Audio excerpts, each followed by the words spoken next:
Just kind of loud up in this bitch. We are back. Excited. Better than ever. I know you guys are excited because we just had 2 podcasts drop last week. That shit was not easy. That shit was not. Today, we are back for another great episode for you guys. I keep saying we. I'm just so used to it because just myself. But don't worry about it. It'll be very entertaining. It was just myself. The funny thing is that I said that because the last 3 episodes I have had a guest, and most importantly, the last two times I just felt like you got to switch it up a little bit. But we're back to regular scheduling. This is episode 28 of the Jovany Ventura Show. Today will be easily just mostly about the entertainment business, and by that I mean we're gonna talk about House of Dragons season 2, episode 1. So that's tuned for that. We're gonna talk about the RUSS concert. That's what we're gonna start off this podcast with. We're gonna start off with what else? We're gonna do the Euro Cup that we've been talking about. Break that shit down. We're doing over. Be clear. We go over this and be over the first round of the first games, which that means the match day 1. All the games from all the groups. We're gonna talk about that. What else? We're gonna talk about the Kendrick doing the pop out with his friends and everyone who came out to the forum, which is ironic because I was just at the forum when I went to the RUSS concert. And then what else we're gonna have to you guys? We got the Euro, we got the House of Dragons, we got the RUSS, we got the Kendrick concert. Oh, and then we also got to talk about the Mbappe, what he said about the Euro Cup and how he feels it's better than the Copa America because it's better teams. And then Messi responding to that because obviously we can't talk about his play anymore. We got to talk about his play outside of it because obviously we know how his career's been going. So, once again, this is the Jovany Ventura Show. This is episode 28. We are live. And first, I just want to say thank you. You guys have been going crazy on the last. I would say honestly, the TT one went crazy, and I would say the part. I think I need to give me a check real quick, but I believe the part 2, which is funny because I thought the part 1. No. The part 1. So the part 1 with Ulises and the TT, which makes sense because I feel like the part 1 was more of a like. It was more open in the sense that it was very like integral to what. Almost like an interview type of thing. Like I really want to hit into, and he did a great job. Actually, I know what's funny. Shout out to both of them. Where's the applause button? Shout out to both of them. Shout out to TT. Shout out to Ulises. I think they did a great job of being able. Okay, one more. That's it. I shut the fuck up. I think they did a great job of 2 things. I think it's they were great at being open and just having a conversation. I think also I've noticed that I'm doing good, but I gotta get better at opening people. I think that's why the part 1. I think the part 1 with Lisa was really good. I think I felt it, so it kind of makes sense. But that one's doing better numbers than the part 2. Part 2 was more entertaining. We're just messing around. But the part 1 really was like, all right, like how are we gonna go through that the situation? Like we were just talking, right? But when sometimes like someone not that they have to get their shit off or just feel like they have something to just say or something. Like you kind of just let them get their shit off type of thing. So I was just kind of like.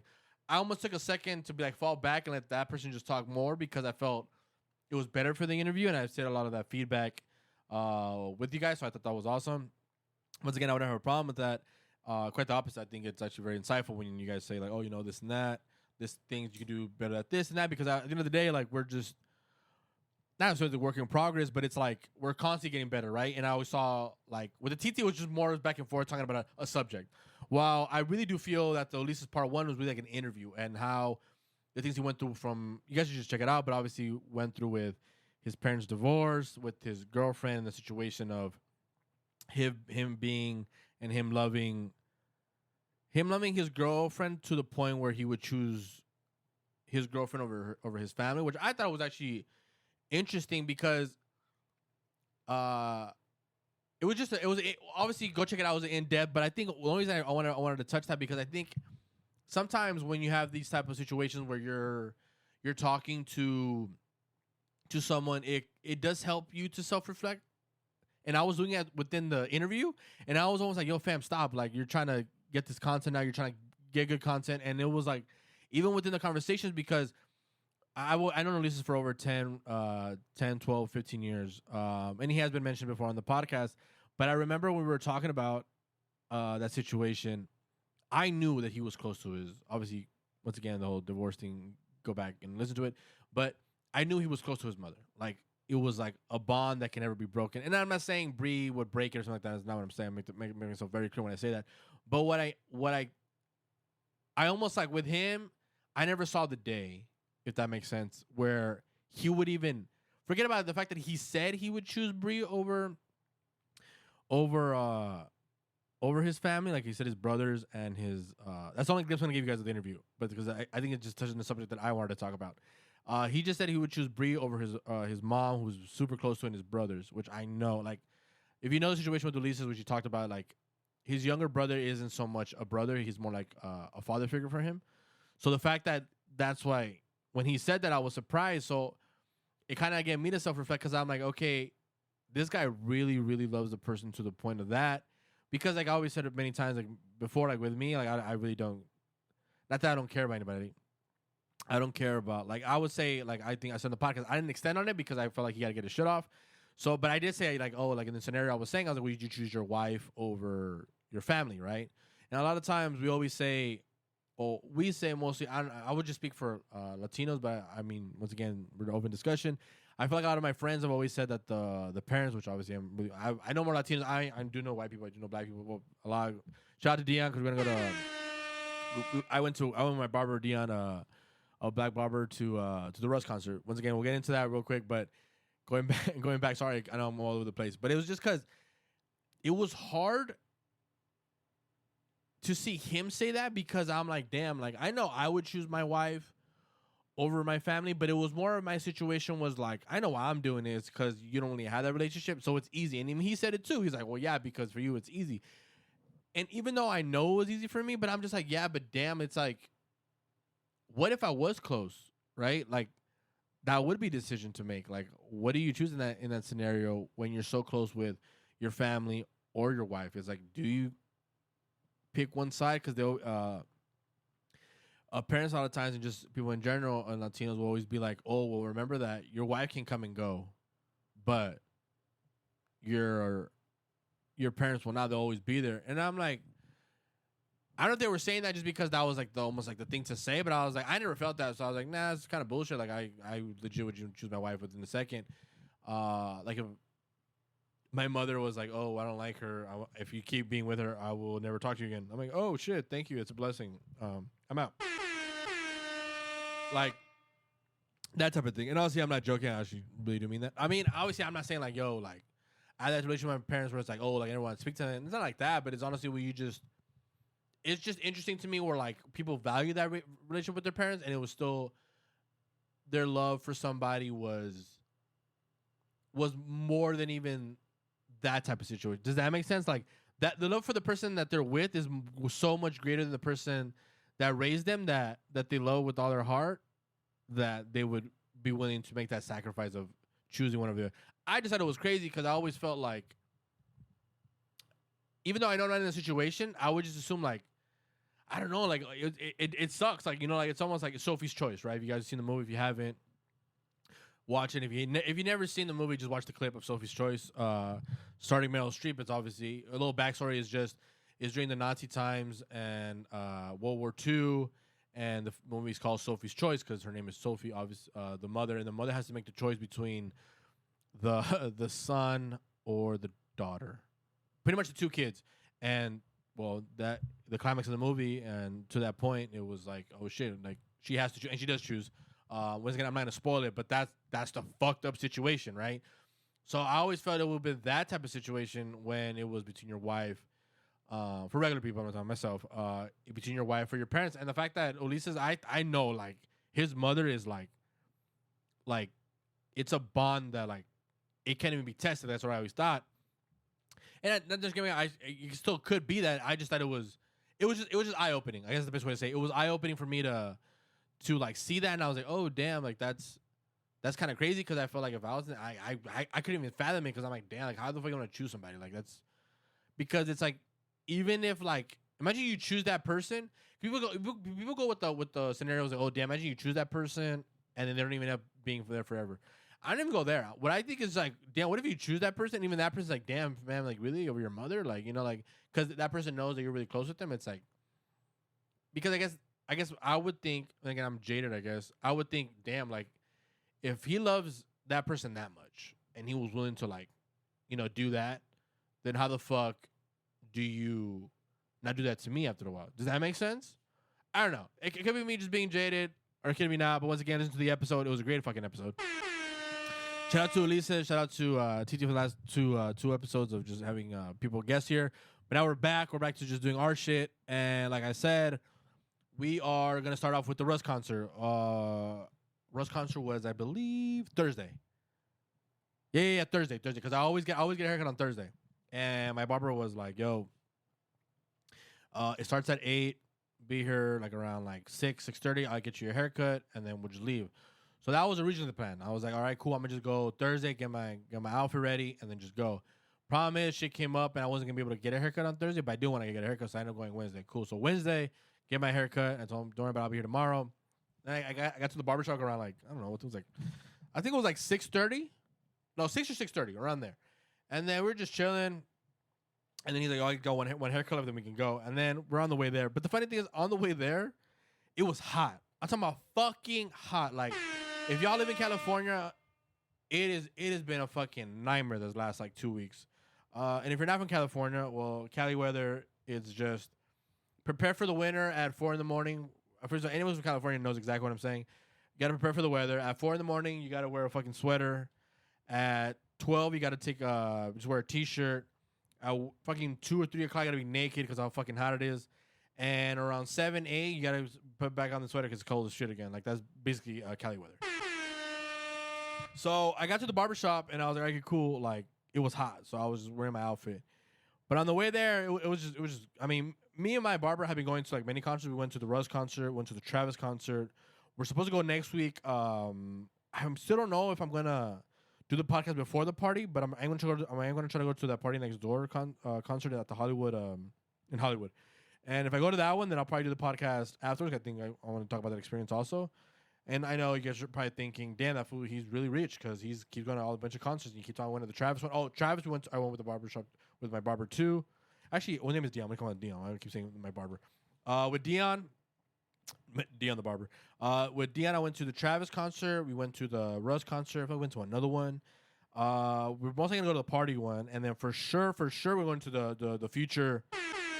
The future at the new Clipper Stadium that they're gonna build. They're already building, but we're going to the new future with Metro.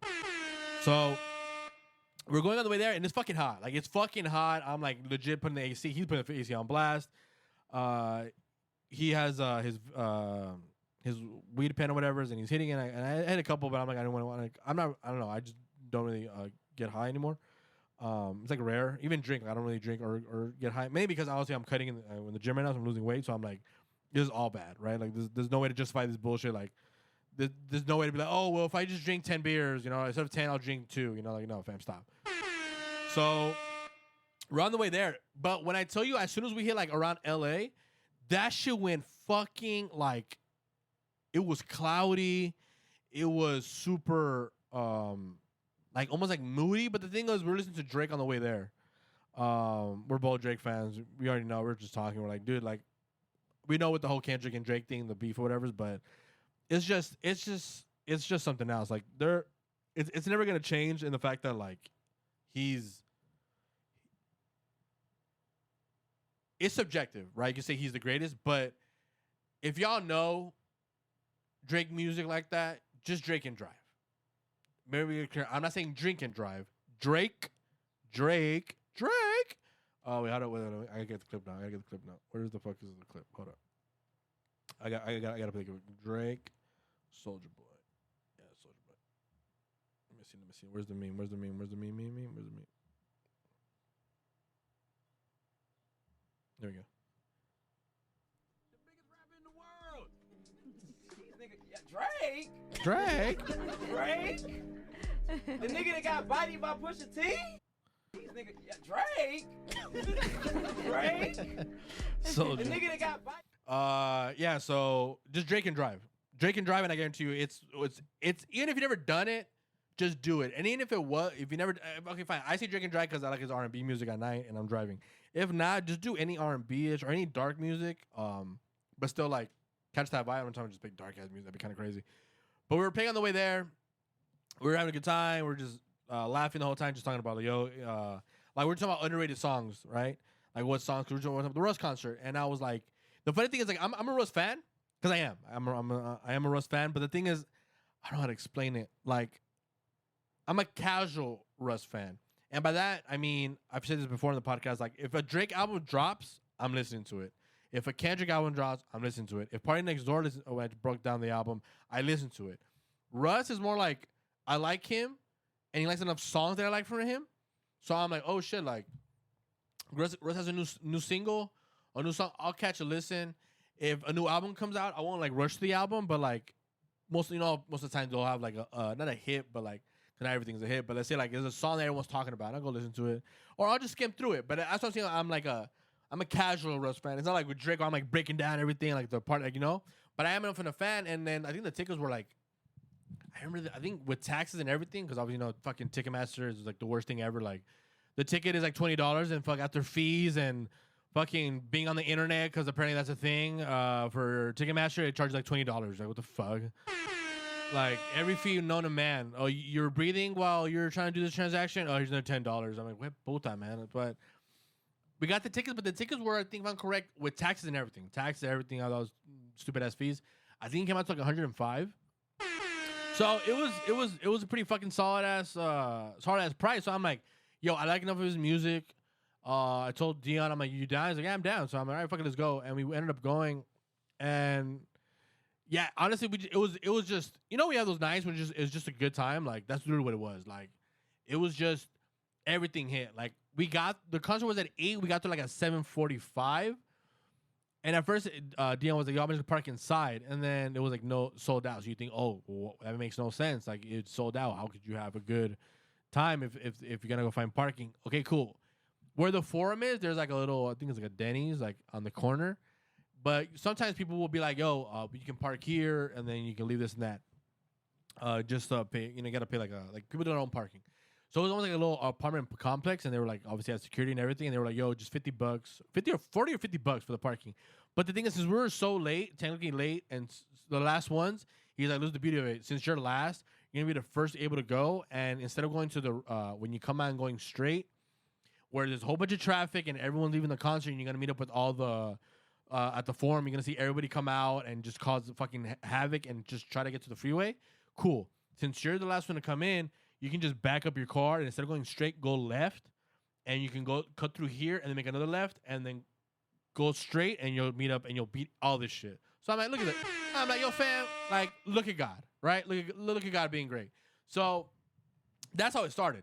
And I'm all right, cool. After that, you know me, if I go to a concert, I gotta get the merch. Which honestly still bugs the shit out of me that we went to a Aventura concert, I didn't get a merch. But honestly, okay, I am a merch person, because not so much because it's like, oh, I went to it and I want people to know. I just legit like I like seeing the artistic side of people's, because to me, when I go to a concert, I don't just judge you by the songs you play, how you perform. I judge everything, right? Not so much the parking like that. I mean, obviously, if it's like shitty parking or something, like, and you chose to be there, then I will probably judge you. But like, for instance, I've been to the Forum before. I wouldn't judge this time because Russ and the Forum parking, the security's being stupid to Russ. That has nothing to do with him. But what I think creatively, I do think is like, okay, like, who's opening? How many songs are they doing? What songs are they doing? How's the DJ? How does it sound, right? And I think the merch to me is part of that experience. Like, when I go there, I'm not just buying merch to say like, oh, I went to the concert. I want to feel like what I'm wearing represents that artist. Does that make sense? I feel like that's the best way I can describe it. Like, when I went to the Travis concert, I got merch, and there was still shit on there where I was like, damn, because they were just have my size, I'm like, I would have bought that easily. Like, when it comes to that, merch-wise, Travis killed. I already told you guys before, I love the It's All a Blur tour with Drake, but I thought Scorpion had better merch, right? That's just what I thought. Didn't mean it was a bad. I did get Drake merch. The Aventura one, I guess, what I'm bringing up is because that one was probably the most basic one, where I felt like, I think the only thing that kind of looked dope to me was the bandana, and that's very like Puerto Rican and Republican Dominicana. Shout out to them. But the thing is, I don't think I could pull it off. But if it was one thing I would buy, would be that. That was, but no shirt. I don't think the shirt caught my attention. No sweaters, but the bandana, because like when you wear and what I know how to accessorize it, but that was actually kind of dope. So that one's the probably one I thought of most. But going back to we got to and it was quick, because we were late, but we were just actually when we got there, I think had Melly. No, yeah, Melly was performing. Black had not started, but Melly had already started performing. We got through quickly. I went to get the merch. Dion got his hat. I got a hat. There was other stuff there that obviously looked pretty dope. And I was like, okay, already started off a good stop. I want to go inside, but then I had, because Dion, he didn't have his card. He just had cash on him, so I bought it. But things like, yo, buy, I'll give you the money. But since you're gonna be buying one shit right now, I'll buy the first drink. I'm like, okay, cool. We went to the bar. I got 2 drinks. And I'm getting a pineapple with tequila. That shit was fucking nasty, but hit because it was it was like tequila up the ass, So you legit felt that shit. So then after that, I was like, okay, cool. I was like, all right, it's I was like, okay, let's see how it goes, right? So I got my drinks. The first one I was like, damn, I was even kind of buzzed. But before that, I'm like, yo, Dion, before I get fucked up, let's take a picture. Because when you go to a concert, you gotta take the picture. Now, Dion, I know you're gonna listen to this, but no offense, he's not gonna even taking pictures. Granted, I don't really blame him. I think it's a guy thing. I think honestly, I've gotten better at taking pictures, but that's because when I go hiking, when I go jogging, there's certain views I get, and I think I really like some landscape type of shots, so I really try to practice those. Even it's just TikToks or even cool. I mean, I could say this is very artistic, but I like to see that. When someone takes a great picture, I'm like, damn, how did you do it? Was it the lens, isn't that? So I always been into that. So I try to get better at it. But damn, my picture was ass. He took 2 of them. He's like, you got them. I think it's 1 more. No, it's 3 or 4. But outside was 2. Inside concert, actually, that was pretty dope. I'll probably post that one. Once again, my Instagram and Twitter are both the same thing as Ventura_Jovany. But honestly, within all that, I was like, okay, cool. We started out good. The pictures weren't that great, but I'm like, fuck it. We're just having a good time. Then we're going to get our seats were kind of annoying, and I'm going to lie to you. I've never been to the Forum. I've been to Crypto, which is, I know as Staples. I've been to SoFi. Point being, I've never been to Forum. I know, crazy as that sounds, from California, how the fuck you never been to Forum?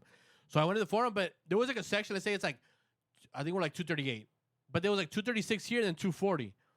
So I'm like, what the fuck? Why can't I just... And if you guys know, if you're in the 200 sections, and we're in the den in the middle, which I love. It was straight down the middle, we could see them. I guess the section where we were in, it was you had to almost go in... think of a theater. You know in a theater when you walk in through the door before watching the movie? Think of that. So apparently where our section was, you had to walk through that and then almost go to the right and then come up the stairs. So you couldn't see the stairs. So normally any of the stairs where it was just able to see the stairs and in the front view. But the way I guess those sections were, I think every 10th section, say every 210, 220, 230, those, the in between ones, you could just go up. But those specific numbers, you got to go through the back. So I'm like, okay. So I kept going back and forth. The only good thing, it was I looked at a couple of these songs, but during that time Black started performing, so I was like, damn, everyone on my seats.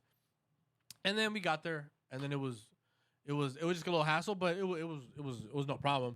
So we had our merch. Only thing I hate, I get it. I'm not gonna hold it against any venue, anything. Fam, can you guys not run out of bags for the fucking merch? I had to tie my shit to almost a fucking chair just so I wouldn't lose it, And I don't want to be holding that shit the whole fucking night when I'm trying to watch the concert. Who the fuck wants to do that? That's not a good time for the person who's has to hold it, or just the person in general. I want to drink right to the song and I'd be holding my shit the whole time. I don't want to do that, right? So that was a little discouraging. So I would just, my own critique, that's nothing to do with RUSS, but just do that. But yeah, we watched Black. Black, I think the best compliment I can give Black, to be honest with you, I will say this. I have nothing against Black or Melly, or I'm sorry, nothing against them or anything like that, but I could tell, when sometimes you have overlapping fans. What I mean by that is if you're a Migos fan, there's a lot of fans who are Ray Sherman fans. If you're you talk about Drake, you're a fan of Drake, you can be a fan of J. Cole, Kendrick, right? Because they kind of overlap each other. Obviously, each fan base has their own, but somewhat you're gonna overlap because it's whether it be the genre that you're in or just the type of music that you make, you're gonna have all right common sense, right? But just to explain it, The thing was with Russ and Black. Black's amazing, and I like his music. But you can tell within like the stadium, that didn't show. Like you could straight out tell like these were Russ fans.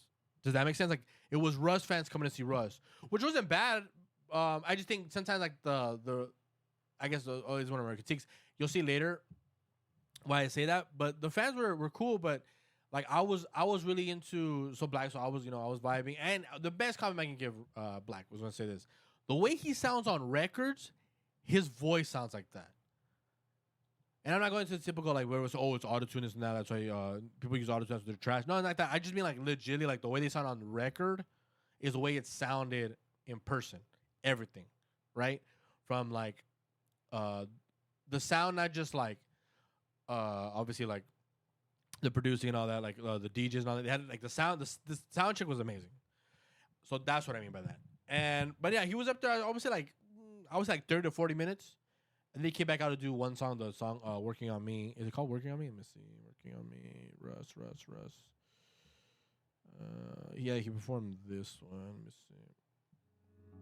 Yeah, this one. So that one he performed with. So he came back out. But that was the other one. And then, so we're just waiting. And then he's just doing the sound check. By doing the sound check. And once again, he's... Black is very, very good as a performer. Like, he knows how to engage with the audience. Even though the audience, I do believe that many of them were probably the first time they heard to Black, or at least they didn't care for his music. He was able to engage them. And by that I mean, because during the sound check, before Russ got to perform, you got to do the sound check. So instead of just having, like, everything go black and just kind of test things out, what they would do, they would make a scream. So he would be like, everyone in the right section scream, and then everyone goes crazy, right? It would be like applause up the ass. And then it would stop. And then, but he kept doing that on purpose. So he would put his hand up and be like, everyone make noise on the right side. And once he put his hand out, it was like complete silence. And then the same thing with the left side. And then he did the middle, he did everybody. He goes like, oh, scream as loud as you can. And everyone going crazy. So it was definitely dope. Like he was definitely, but the best compliment, like I would honestly say, is he sounds the same. He's a great performer. And if you're a Black fan, I would go see him just by himself. Like I think he's that good of a performer. You would do it. But then obviously the main star of the show came out, and that was Russ. Russ came out, and I was like, all right, Russ, what you gonna do with this, And I was just like, he didn't come out to breathe, but obviously the crowd went crazy. But I guess my thing was they went crazy. But me, who's gone to the Travis concert, to the Drake concert, to the obviously Mingles was there, Aventura, like. They screamed, but they didn't get up. Most people, like, a couple people got up, but most people weren't just sitting down, but screaming, right? And that would have been, like, to explain, that would have been what the night was, if that makes sense. And by that, I mean, it's like, that was the epitome of what is going to be the night, crowd-wise. And I'm like, out of all the crowds, I will say, and I don't put this on Russ. I don't know how to explain it. It's like they were there for a good time, but it was like so lackluster, the crowd. And then trust me, Russ was fucking amazing to the point I put it like this, and Dion said the same thing. He put on a fucking show. The lights were awesome. The showmanship when you see everything on. He even had an orchestra come out, like a live band type of shit. Fire, right? Of all the concerts I've gone to the last like 10. No one's in a live band. He did a live orchestra with the violins and the like everything, the whole 9 yards. So fire, right? And he sounded great. He played the piano, sounded great. Like performance wise, 1000%. If you never gone to a RUSS concert, go to it.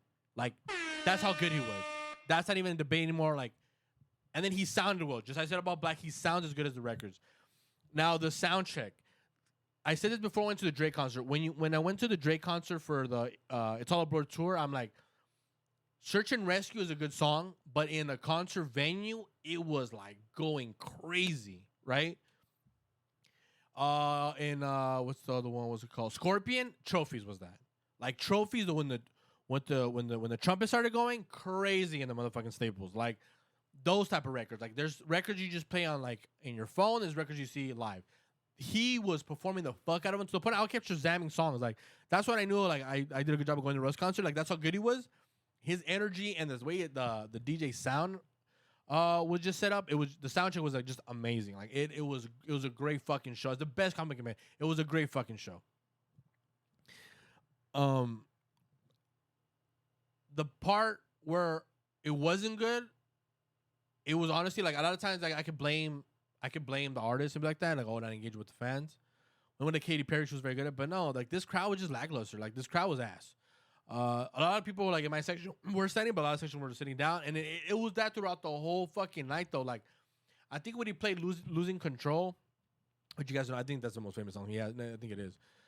This one right here. If you're depressed, don't hear it because you might, I don't know, end up at an ex's house or just end up calling her or getting drunk or something. So just be careful. But that song, when it came on, everyone stood up and it looked badass. He even posted on his on Twitter and Instagram like the highlight of it because everyone had their phones out. That one and maybe like I want to say like two more. Oh, he did Civil War, that one, and Breathe. But Breathe he did twice, which is dope. He did it. I'll get to that later, but he did that song twice. So those 4 times, everyone was up with good energy. But other than that, it was very like, okay, like some people were kind of vibing, going crazy, but other people were not. And I don't know. I just feel like you know when you just have like that feeling like next to you, like you just kind of like get that rush because everyone is just a good time type of shit. It was kind of like it was up, but then it was down, like type of shit, right? So I feel like that's probably the worst compliment or the best component to that. But like I wouldn't say it's because of Russ. Like I think he put on a great show, and I would go again. And I shazammed at least 6 songs. But this is a critique of Russ. The 6 songs that I Shazam, probably like 8 of them. But let's say I have 6 of them. Let's say 6 or 8, whatever it was. I only listened to them, to be honest with you, just 2 of them. And I'm going to tell you why.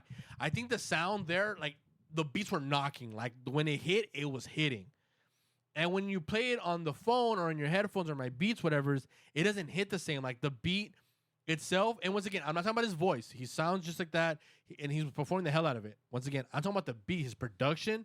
And I know Russ is out of his production, but I feel like in the live concert, it sounded better, which is a great compliment because most times I say, yo, your album sounds fire, but then I want to go to a concert, it doesn't sound, it sounds either, go to a concert sounds worse because whatever, like, guys are not good at playing it.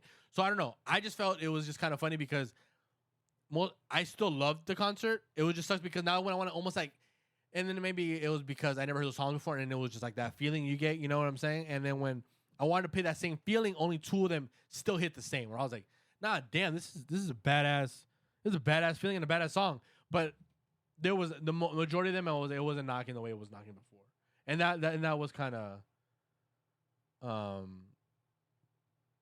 I was like,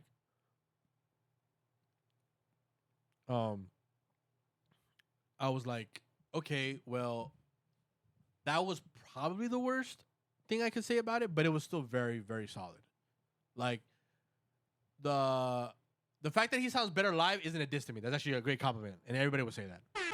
The only thing it was, I guess, the crowd, but the crowd once again, Indiana's the same thing though. This crowd is kind of like whatever's, and especially because we went to the Travis concert, and I'm telling you, like these kids were like jumping so much that they were like not knocking you over, but they were not even bumping into you. But, you know, you're just everyone jumping, and even like it was such a cool vibe that I started talking to people next to me, like that type of shit. I didn't talk to anybody at the RUSS concert because I was just like, oh, okay, cool, like, you know. Because like, I was just there with my friend, and we were watching the concert, and we were enjoying it. But with the Travis one or the Drake one, like people around you are so like, you know, into it, and you're just like, oh shit, laughing, this and that, or like it was just a good time, right? From the crowd perspective, it's probably easily the worst critique I could give it. It was just that, but other than that, like hell of a Russ. Like if I wasn't a fan before, I was. If you've ever been to a Russ concert, go. It's a great time. He's a great performer. It sounds great. The songs you like, I think, sound even better. What I did also like is, you know, you look at the set list. I saw it afterwards, not before the concert. So he did Breathe. I say like it was like in the 3/4 of the concert.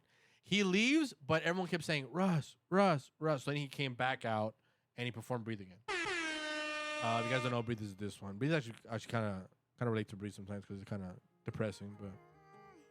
Like you're right, then it turns into a fight. Now you storming out my house in the middle of the night. I'm trying to breathe.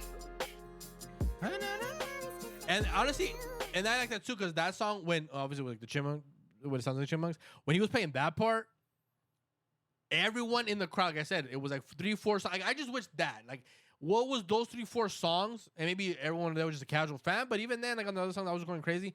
That part right here, when he keeps playing this part, that part, everyone kept singing loud as shit. And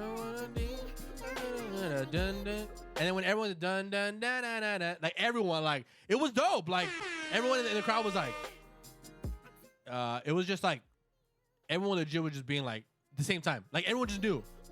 I don't know if you're performing before, but he was like, dun dun dun dun dun. Like everyone in the crowd was just going, and it was going back and forth, like dun dun. It was going to the right side, to the left side, to the right side. So it was a great fucking experience. I just wish I would have gotten that more, because with the Travis one, I feel like that energy was for every fucking song. Even the songs you were like, you know, those songs where like you come on the album and you're like, that's a cool song, and you only listen to it when the album's playing, not so much you just go to that song.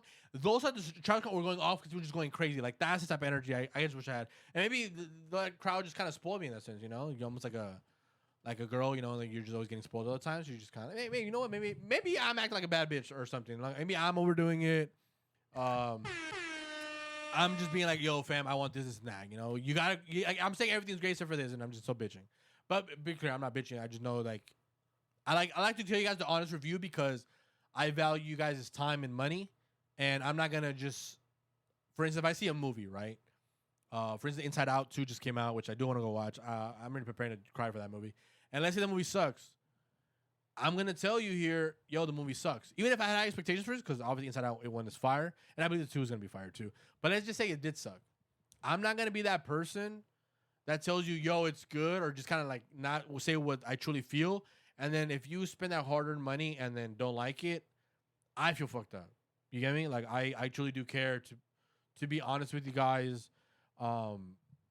because I do value your guys' time and money, and I think it's just fucked up. So just know, I just try to give you guys the overall review. But once again, if you go to a RUSS concert and your whole crowd is just as thrilled as you and you're having a good time, and I hope that happens, then yes, there's no critique I can say about it. He's a great performer. Once again, shout out to RUSS. He's one hell of I mean, you could say he's a vocalist. Because you could, because if you sound as good as you do then what the fuck, like that's badass, you know? What the fuck? It's not like you're gonna be like the opposite. You're just gonna be like, oh well, I'm this and that, you know? But shout out to RUSS once again, shout out to Dion. We're gonna go to other concerts again. And if I do end up going if I end up buying tickets within this week, I'm gonna go to ¿cómo se llama? I'm gonna go to I'm gonna go to the concert, obviously, but I'm gonna wait and do the podcast right afterwards. You know, I don't know, because I'll see, because I do, obviously, right now we're gonna get into some Angulo Conte. We're gonna get to the Euro Cup. I obviously am playing this because I believe France is the favorites, even though I wasn't happy how they played, but you know, I think they're the favorites to go. Them in England. I have them in England.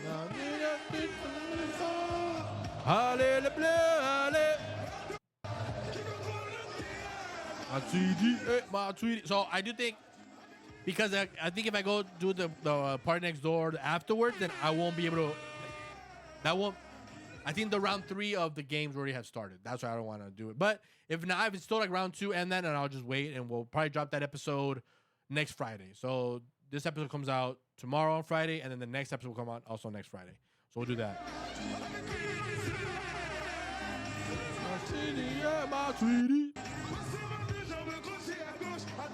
Kylian Mbappe. But yeah, so that's obviously the Euro. Actually, you know what? I want to play the Euro intro. I think I actually like the Euro intro. But I do think the Euro has definitely lived up to the last edition of the Euro Cup, because I think the last one was easily the best Euro I've seen ever. No, yeah, it was. It was like just like every game. And be clear, this game, there was a couple of songs where I was like, that wasn't as good as this one, that. But it was never like, I was never like, oh, this one's kind of ass. You know, is this a song? Let me see. Fire. Let me see. All right, 1 second. All right, go. I found it. Thank God. I was like, I couldn't find this show. It's pissing me off. There you go.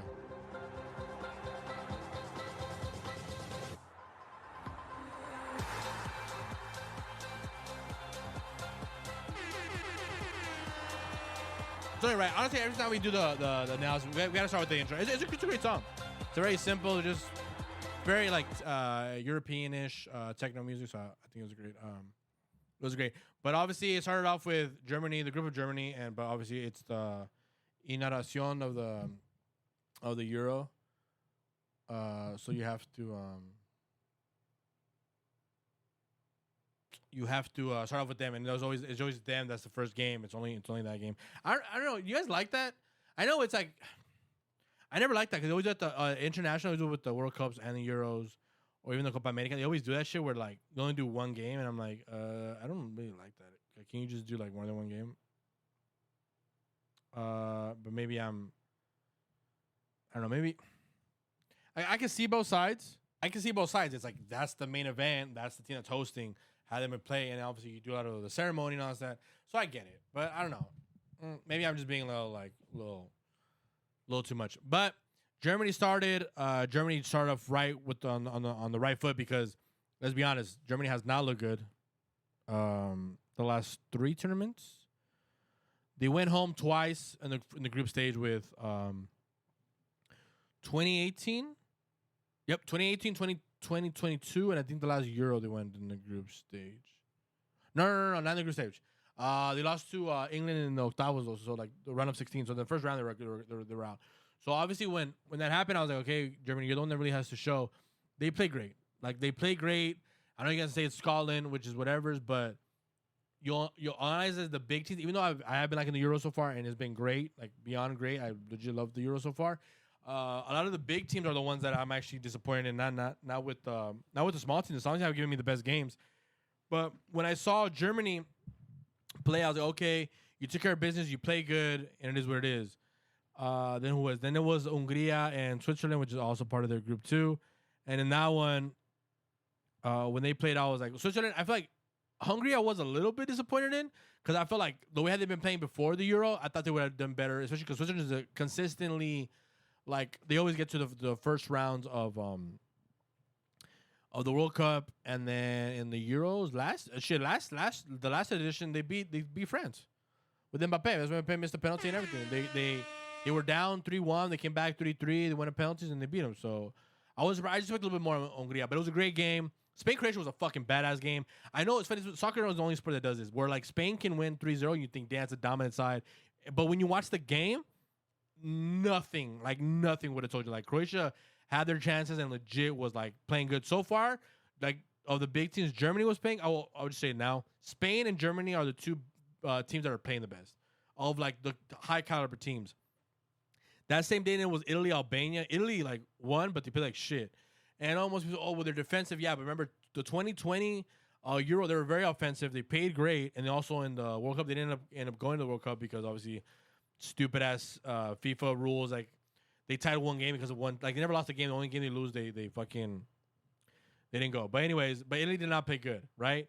Poland, Netherlands. I'm thinking, Netherlands is gonna beat the living shit out of Poland. Nope. It was honestly 2-1 Netherlands, and it could have been easily 2-2. Like that was a badass game. Slovenia and Denmark was very one sided. Like what I mean by one sided was like first half was Denmark, second half was Slovenia. Inglaterra, Serbia was 1-0 England, but England played like shit. Like, think about it. Italy of a big team didn't play good. England did not play good. Romania, Ukraine, I never would have thought Romania would play great. Fucking played phenomenal. And mind you, where I'm obviously live in California, the games come at 6 in the morning, at 9 in the morning, and at 12 p.m. So some of the best games have been at 6 in the morning, and the worst games have been at 12 because obviously at 12 more people can watch it, so they have the bigger international teams.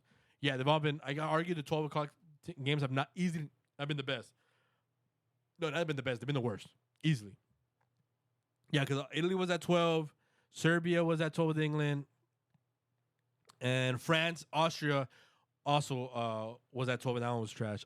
Belgium, Slovakia won 1-0. Once again. You don't watch the game, you think it's like one-sided. Slovakia had their chances for sure. Belgium obviously played not only to win the game and not even obviously tie the game to win it. They played great, which I'm really excited for the next game because the next game is going to be Belgium, who had just lost, and Romania, who won 3-0. But Lukaku, like it wasn't like they were create chances. They were, but Lukaku was kept missing him, and it sucks because then he scored twice and both times he came back. So I'm like, damn, dude, both times you scored, it comes back because there were rules off. One was offside and one was the handball. Then Austria, France hasn't delivered. Turkey, Georgia, the best fucking game of like the tournament so far. Who would have thought with you have Portugal, you have France, you have Belgium, you have Denmark, you have England, Holanda, which is Netherlands, you have Italy, Spain, Croatia, Germany. All these teams in the best game. Well, then again, because I'm just giving teams. Because I don't think Turkey and Georgia played the best soccer. I think that goes to either Spain or Germany. But I will say that the best game, though, that you never would have thought, yeah, Turkey and Georgia. Easily the best one. And then once again, the 12 o'clock game, Portugal and Republika Czech was the 12 o'clock game, which was ass. I was talking with my brother, and that's where we wrap up. So right now, hold on, let me see the standings real quick. I know it's just one game. Let me see. Okay, so we have Germany first place of Group A with 3 points. Switzerland with 3 points. Hungary with 0. Scotland with 0. Then we have Spain with 3. Italy with 3, Albania with 0, Croatia with 0. So right now, Spain was up. Then England is up with 3. Denmark and Slovenia are tied for second and third with 1 point, and Serbia is at 0. Then it's Holanda and France both with 3 points. Poland and Austria with 0 at 3 and 4. And last but not least, we got 2 more. My bad. Romania's up top with 3 points. Then Slovakia, Belgium third, and then Ukraine fourth last. Who would have thought? Because everyone would have said Belgium would have gone first, Ukraine. But after the first round, the two teams we all thought would be 1 and 2 are actually 3 and 4. It's kind of the beauty of like soccer. Like you really sometimes can't tell. And then Turkey is 3 points. They're first because of goal differential. They won 3-1. Portugal is second with 2-1, and then we got Czech and Georgia are both down with 0. Now that one's interesting because the next game of Portugal is against Turkey. So right there, whoever wins is pretty much buying their ticket for sure, not only as first place of the group, but no. Actually, facts. If whoever wins between Turkey and Portugal, if they win, they'll make 6 points, which automatically give them the first, obviously round of 16, but the first place because remember that in FIFA you go by goals, and in the Euros and the UEFA Champions League you go by direct matches. So what that means is, let's say for instance, Portugal beats Turkey, they make 6 points, and then Portugal lose the last game because you're already in. Turkey then beats the remaining game and also makes 6 points. So even though they're tied at 6 points, and let's say Turkey has they made 15 goals and only got 2 goals scored on, then they have plus 13 and Portugal is only plus 1, right, on goal differential. It doesn't matter, but because Portugal and the direct match between Turkey and Portugal won, Portugal passes first, which I love, by the way. I've always loved that rule, and I don't know why the fuck they even thought about changing it. But I think my biggest disappointment so far have been, I don't know if France. Well, France and England have to be my highest disappointments because I think that for me that's the final, right? You say what's the final with thinking the Euro? My final, that not because I go for them, but just because when you're just being like objective and saying like who are the best 2 teams, it would be England and France, and they're by far like the ones I'm most disappointed when it comes to playing. Granted, it's one game, I get it, and then after that, I think it will be Portugal easily because Portugal, they keep overhyping, and I always said I think the overhype comes from the fact that it's Ronaldo playing with these players. I've always said that. I feel like these same players play in like their leagues. No one ever talks about them, right? You're like, oh, the guys or whatever. As soon as Ronaldo's next to him, because Ronaldo has such a star power, all of a sudden they become good. But why do they become good? Because if let's say Portugal doesn't win the Euro, it's a knock against Ronaldo. It's like, oh shit, he didn't win, even with a good team. I'm like, if these guys are so good, how come they're not good? And you don't talk about them outside of when they're next to Ronaldo. Why don't you talk about them when they're in the club level? And even then, like, I don't know how people would justify the way they play. Like, Ronaldo's 39 years old, right? He's at an age where he's playing 9, and you really have to, like, he's just a finisher now. Like, legit through and through a finisher. Now, what they used to say when he was playing with Real Madrid and he moved more to being a 9, but more like a media punta and shit like that, with him and Benzema. And people were stupid as fuck. But, oh, well, he's just a tap in. He's like, no, now you can say that. But since y'all don't know anything about soccer or football is the way I call it, y'all stupid as fuck. It's fine. I'm here to teach you. Now it really is like, yo, this team has to build up the play and through crosses or through passes for Ronaldo just to finish. Cool. What was alarming to me in the game is that they had the ball. I think it was like 76% of the possession. Dude, they couldn't do nothing with it. Like, there was never any peligro. And the only few ones they had, it was Ronaldo involved. It was the Ronaldo back heel to Vitinha. He shoots it. He goes away. That one when it came back, because I think when Bruno puts up passe fritado, the only pass throughout 90 fucking, almost like 100 minutes of games, minutes played, he would come back, but even that one, it was Ronaldo. The header that Diego Jota could have scored, it was a header that came off a post. Like, he was involved in every play except for the last one, and they seemed very panicky. Like, when they went down 1-0, it was almost like every play they just grabbed the ball, throw it in, and it was like almost like in this like desperation when they didn't have to be like. And that's part of the coach, but part of the players, because I know, well, it's the coaching thing. It isn't the coaching thing, but like we saw it against Uruguay, the same thing. We saw it against Morocco, the same thing. We saw it against Belgium, the last one. Saying that like you're just a constant thing that you're always going to depend on Ronaldo, which I don't mind, because who's the first one to say, I'm like, yo, this team's trash, and when this guy retires, you won't see Portugal anymore. And we'll say, no, it's bullshit. They're amazing. They have so much great talent. I'm like, are you saying that to be objective, or are you saying that to be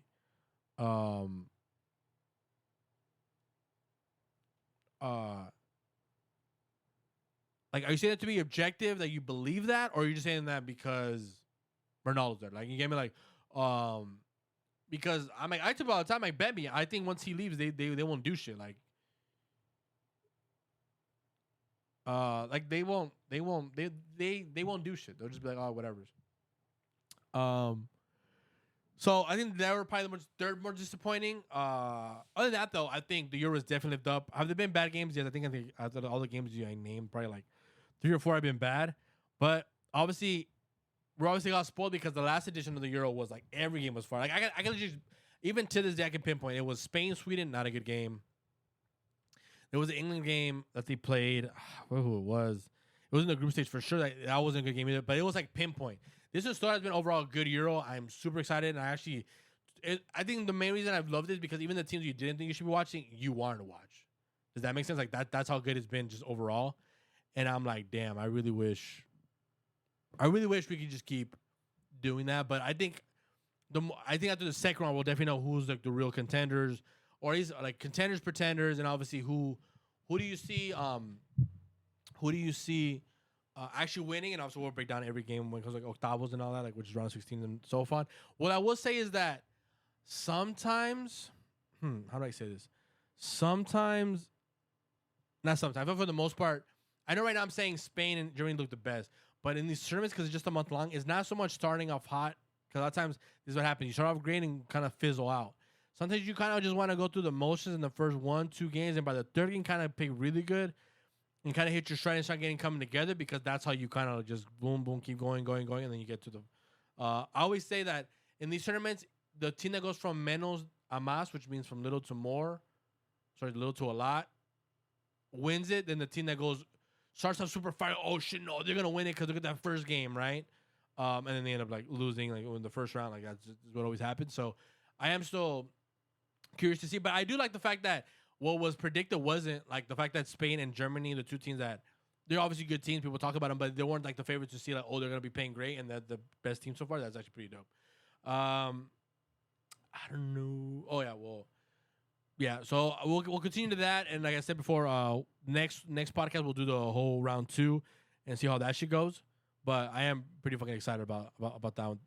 I feel like after, well, actually, I can't even say that because I used to say, oh, after round 2, you kind of obviously everything gets defined. You start seeing, oh, who your matchups are. But remember that this Euro and the last 2 editions of the Euro have been.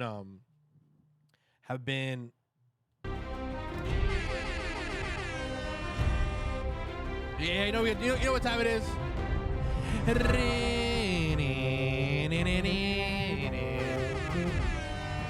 Yo, honestly, it was a long ass break. Like, honestly, 2 years felt like 2 years. They just call it space. But like, I legit was like, fam. Like, it was 2 years. I was like, there's no way in hell. Like, not that I doubted it, because honestly, let's be honest, like, House of Dragons has been not only fire, but it had been put in a position where it had an uphill battle after the sour taste that Game of Thrones had given us. So it was like, we couldn't just like half-ass it and be like, oh yeah, whatever. So it's just, Let's just bypass that bullshit we just went through and whatever. No, like now we have expectations. We're not gonna give you the benefit of the doubt. And House of Dragons brought it back. If you haven't seen it, watch the first season. By the way, every single time we talk about each episode, from now on will be spoilers. So if you don't want to hear it, come back later. But for sure, spoilers on every episode from here until 8 episodes later, which I think will be ending in August 8th. And every episode will have spoilers of House of Dragons. So then you guys know, fair warning. Now, getting into it. Now, obviously, it was amazing that we got to see House of Dragons come back because it was, if y'all remember how it legit ended season 1, once again, go watch it. Spoilers, spoilers, spoilers. It ended with Aemond's dragon killing, was it Lucerys? No, it wasn't Lucerys. Yes, it was. He killed Lucerys. So we're in the aftermath of just like, it's not like time has passed. It's just pretty much picking up. Season 2 picks up exactly where it was. And I remember when I told you guys, we were talking about another podcast where it looked like that didn't look like. In the show, they made a very good distinction of like the way the war started. It was by accident, the fact that he couldn't control the dragon, and the dragon ended up eating the other dragon because that's how when they were fighting each other, and he ended up eating him. But in season 2, it's very well established that Aemond is carrying that because he wants to be the most feared person in Westeros. So he's carrying it as if like he did it on purpose. I did the shit. I went out there. I killed him. Fuck it. Like I'm that guy. And once again, I always told you guys the reason I like this show so much, was because it just gave me that feeling of like having a lot of gray characters. I always say that there's a bunch of gray characters. When we make gray means they're not neither good or bad. They're very like intertwined with both. Like there's certain things, even if you like a character, you're like, that's not a fucked up shit they're doing. So they all have that. And season 2, episode 1 did a great job of just establishing that and just continuing to establish that. What they already had built on season 1, where Aemond is like, you feel bad because you know like he wasn't his intention, but at the same time because he wants to be feared and he's also like trying to grave that name of it. Then you see him do what he's got to do. Rhaenyra is just a wreck throughout the whole episode, to the point where I didn't even pay attention because I saw the episode twice. She doesn't say anything throughout the whole episode. She's just crying, and obviously because of Lucerys. And the fucked up part is not only is the dragon there dead, but they never get the body of Lucerys. It's just clothes, and that clothes he obviously goes back to like what's it called? Hold up. They just give him clothes, and in remembrance of the clothes, you know that it's about him. So then obviously he ends up being fine. But honestly, man, I'm super excited just because one of the episodes called Dance of Dragons, and this episode was called A Son for a Son. So it's very well establishing what the last episode was, and the only words that Rhaenyra says to everybody when she goes to the council and everyone's looking at her, Daemon, Rhaenys, and everyone just staring at her, is like, what's she gonna say? And she's like, oh, we could be. Everyone's like, because everyone's at this point, it's high tension. It's even though it's like, you know, the war started the way the cliffhanger of season 1 ended. This episode was like, all right, I know this shit just happened, but it's like, are there amends? Right? You see, Alicent Hightower. She's like, oh, well, it's kind of funny because she tells one of the messengers like, oh, did Rhaenyra ever respond to my letter? Because obviously she sent condolences and like, you know, and then the guy sarcastically goes, you mean the message? And he pauses and he goes, about her dead son? And she just looks at him and like pretty much saying like, no, she did not respond. Like, what the fuck? But through all that, it was like, okay, cool, like that's happening. And even though you would think, nah, fuck it, like this shit. No, is it Jacaerys? Oh no, Jacaerys the son. So we all thought, oh shit, he might, you know, end up killing him or anything. Wait, sorry, I was a little thrown off. So after all that, we're like, okay, shit, like, is it gonna pop off? Is it not? Now what's the next move? And the only thing that Rhaenyra says is, I want Aemon Targaryen. Aemon obviously was the one that killed Lucerys. So then you're like, shit. Like, I should keep saying Lucerys. It's not Lucerys. It's not Lucerys. Why do I keep saying that? Why the fuck do I keep saying that? Let me see. I keep saying that, but it's not. I'm thinking.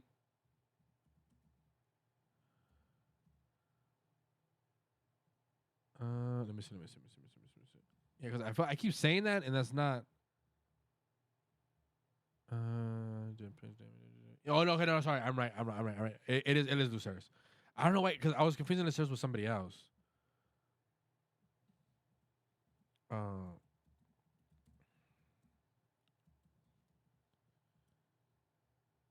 Let me see.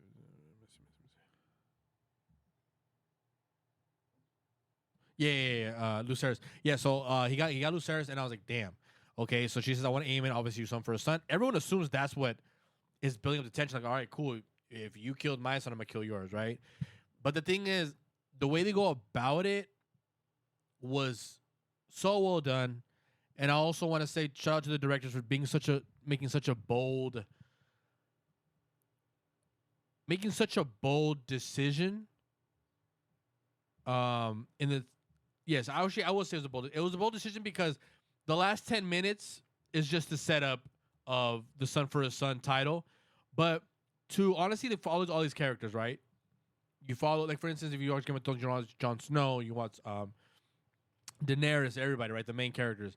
But for the last 10 minutes of the show to focus on the characters that we will now know as Blood and Cheese, it was such a bold move, and it was such a amazing moment where you kind of see the old writers of Game of Thrones were like, damn, at his best, this is what we are. Does that make sense? Like, at his best, this right here is just amazing writing and is the potential to be just an all-time show. Like, it's those decisions that separate you from everybody else, right? And if when you throughout this whole time you're thinking the tension of like, okay, like this just happened. Are we still gonna go with the war? Is it still amendable? I know people are going back and forth, like brother versus brother. Even the twins that are coming out in the show, it's like even then, like he was part of the Kingsguard. He leaves because the way he went about it wasn't the right way. So this and that, and then even Damien goes like, if you were a usurper, because you should have just killed him when you had the chance. Like, yo, fam, I was sworn to protect the queen. The king of the like the king of the King's Landing. What do I do when the own family's going at it? Like, it's just a perfect scenario of like, fam, like, you want me to make that bold decision of going to kill him? Like, y'all don't even know. Like, y'all just fucking everything up, you know? But going back to the characters of Blood and Cheese, it's like you have all these characters, and Damien is always right. As soon as he hears Aemon Targaryen, Damien goes to go do his thing.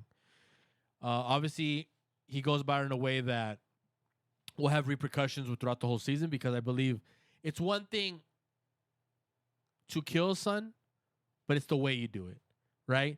And it was very sneaky, and he was very like an assassin type thing, very on royalty wise. And if people find out, which I think we'll get into in the next episode, then obviously it's going to be something to be talked about for a while.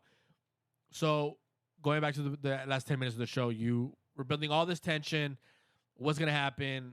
Who's going to die? Who's going to die? Who's going to die? Who's going to die? That's just the whole scenario. And it's amazing to me how just bold and focused it was, because you see these two characters that we now know as Blood and Cheese about to enter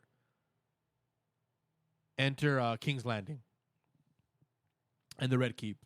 And they're going through the tunnels, and obviously one of the guys whose name is Cheese, because they call him Cheese because he's the rat finder, right? Any rat that is storming around, he's the one that knows. And it's crazy because he knows where, like, the Oleas, like, where every place that the rats can get into, he can get into, because he obviously knows, right, how to get to all those places. So he's taking Blood to, which the guy's name or nickname is Blood.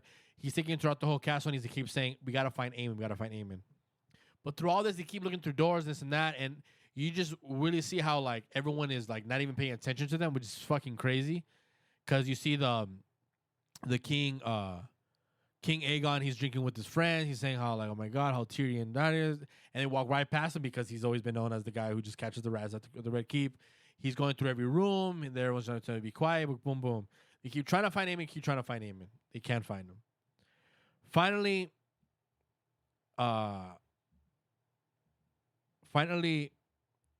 in House of and Bud and Cheese go to a room and they find the sister of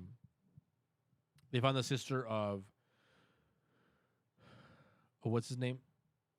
Of Aegon. So she's in the room, she's chilling with her child, with the two kids, but one of the kids who was in the crib is obviously Prince Jaehaerys, who is the firstborn to the rightful King Aegon. If Aegon dies, Jaehaerys becomes the new king, right? It's always the first in this show. It's always the firstborn son. So when you see all this, you're like, damn, you're thinking like, fuck. Well, how the fuck is this gonna work out with all the situation? Like, what the fuck? You can't just like kind of, how is this gonna work when just like the kids and everything? So you're like, okay, cool, we're gonna get him. But then Cheese finds her and puts a knife to the sister's throat. What is her name again?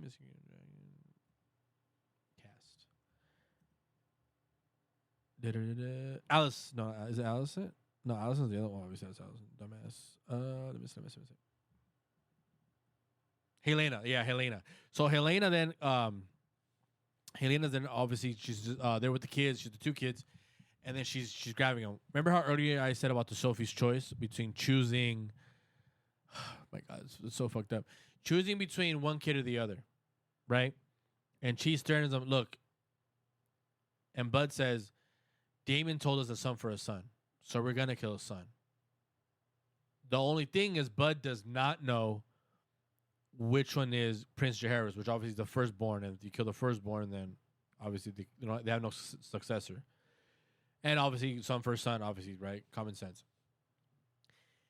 And in the most fucked up thing ever, calling back to the earlier episode of Sophie's Choice, she has to choose one kid or the other, right?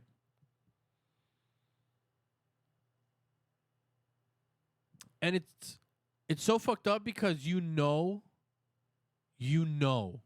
that she has to make the decision and live with the decision. And I think throughout the episode, it is very well played and acted that this decision will be on her, even though she doesn't deserve it, because it was Aemon's. It was Aemon, whether he wants to now, let's say he wants to carry the death of Lucerys, it's on him. Cool, right? Even if you could tell it was like the dragon acting out of his own turn, whatever. He's going to carry that. It's just fine. Or Alicent, obviously, even though she knows she died, she still like feels bad, right? Everyone has to carry their own guilt. But I think what sucked here for her was that she knew deep down that this decision was going to weigh on her, but most importantly, he was going to have to live with her forever. So she points and says it's him. It's Jaehaerys. But the thing is, Blood then goes, nah, what the fuck? That's impossible. Like, there's no way in hell you're gonna just say that right off the bat, right? You wouldn't do that. And then Cheese goes, no, she is telling the truth. I can tell when someone's lying. And most importantly, she knows that there's no other choice. And obviously he says it's a son for a son. So at that point, she makes the choice. She says, all right, fuck it. She has to be telling the truth because why would she lie? So she grabs the other child, and you start hearing like a slicing sound, like they're legit doing a chop off his head. Once again, if you've seen Game of Thrones, this is like not like any out of the ordinary. Like, what the fuck? They can't be doing that. Whatever. Obviously, they don't really show it, but you hear it like sawing off the kid's head. And I'm like, damn, dark as fuck. Helena then grabs the other kid, and she's just running through the Red Keep, trying to get to the other room. And then she gets into Alicent's room. Alicent is obviously having sex with Sir Christian Cole, which is why I love about these characters are very great. Christian Cole, who was saying how when he thought about marrying Rhaenyra and leaving away because of his duty, now he's obviously still having sex with Alicent. He even has a conversation with Aemon how it's all Rhaenyra's fault. Like, he has no accountability. It's because of her that we're like this. Her bad shit just seeps into us and all that shit, right? Cool. And she had with Alicent too. Alicent was always very proper. She she was the right one. You know, Rhaenyra was the more devious one. She was having sex all the time, and Allison always knew that. And Allison was doing her duty when she was Viserys, but now that she's not, she's just doing what she gotta do, even though she shouldn't be doing that, right? Obviously, that's forbidden, but that's just part of the being the gay character. I think they've done a great job. But after all that, when she walks in them having sex, she lays down in the corner of the bed. They obviously get scared, like, oh shit, like cover themselves up, and then she's like, what happened? And then it just ends with her saying, they killed the boy. They killed him. And then boom, it cuts to black. And I'm like, damn, like, for you not to see any major character for 10 minutes throughout that whole process, bold. Like, I loved it. I thought it was amazing. I really enjoyed the boldness of it. But I will say this, and this isn't a critique about this. Then, after obviously that happened, and it was trending on Twitter, and it was going crazy, and it was mayhem, they then decided to compare it to, what's it called? They decided to compare it to, what did they say compare it to? Oh, sorry, the Red Wedding. And I'm like, dude, that you can never top that. Not just as a moment, but like what that moment meant to Game of Thrones. Does that make sense? Like,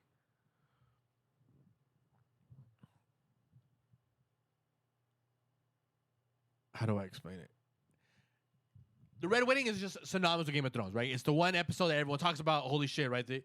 But the thing is, it was like build up of the war, build up of everything, and the impact of it, like happening how it happened, right? I do think this is probably the second biggest moment if you're going just by like shock and like what the fuck. But I think because it was so unexpected, and this was also very unexpected, I will say that.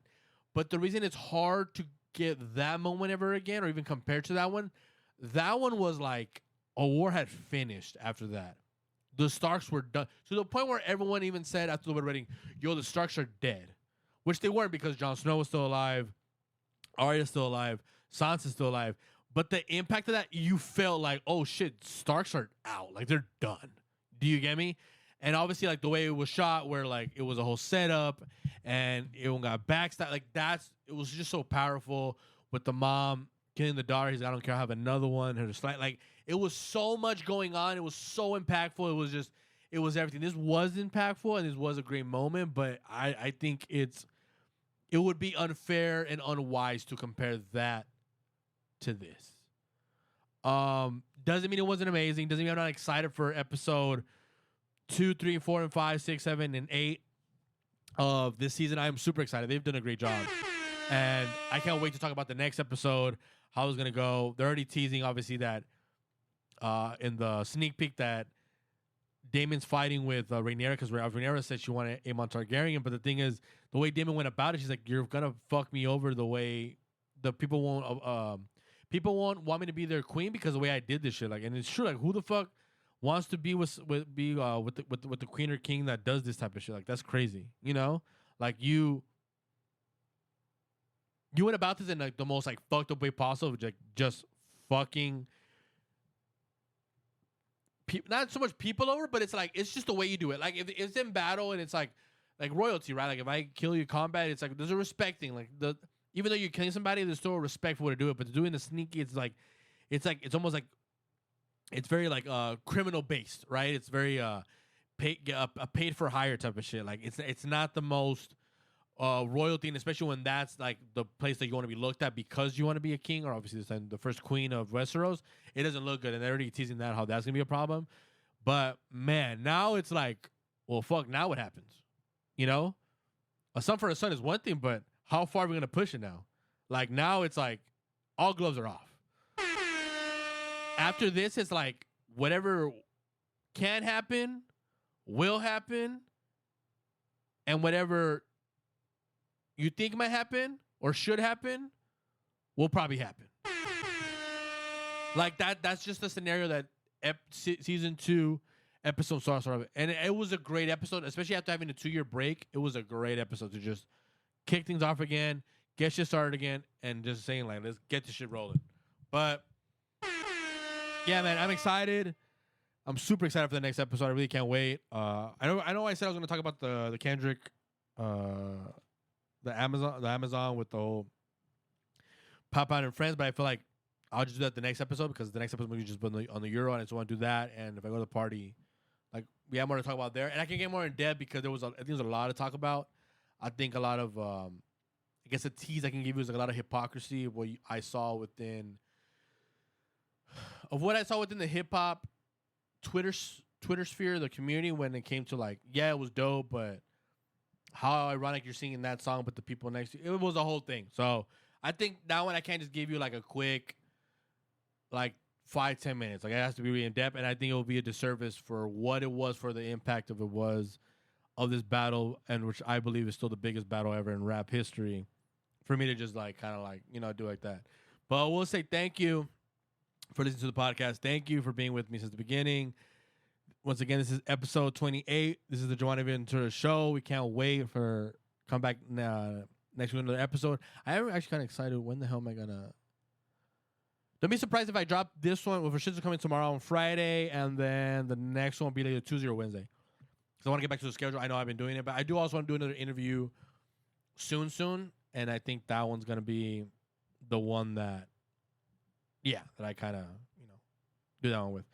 But other than that, I'm glad y'all were here. I'm glad y'all did all that. I'm glad y'all went crazy for the motherfucking the last two interviews. I really appreciate it. Like, you've been going crazy, especially the one with the TT one. I think that's one of the most downs I have so far. Oh no, it's still the Kendrick finally responds episode 22. That's still the most. But after that, a second is the episode 25. So shout out to y'all. Like Jake always says, if you're smoking tonight, smoke some more. If you're drinking tonight, drink some more. And most importantly, if you fucking tonight, fuck some more. All right, we'll be back soon. We're back in business, back to regular scheduling, and can't wait. See you guys till next time.